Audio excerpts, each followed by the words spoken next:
একটা ভালো দিন শুরু করতে ঘুম থেকে উঠে মানুষের কি পরিকল্পনা হওয়া উচিত?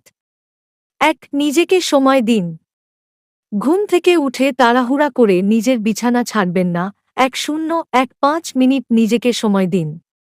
২. জল পান করুন।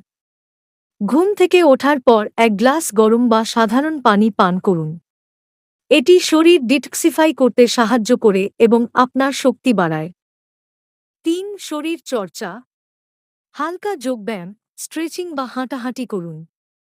এটি আপনার শরীরকে সক্রিয় করে এবং মনকে শান্ত রাখে। ৪. প্রার্থনা বা ধ্যান। ধ্যান বা প্রার্থনার মাধ্যমে মন শান্ত এবং একাগ্র রাখুন।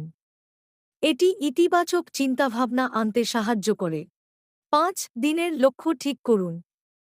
আপনার দিনের মূল কাজগুলো তালিকাভুক্ত করুন। সবচেয়ে গুরুত্বপূর্ণ কাজগুলোকে অগ্রাধিকার দিন।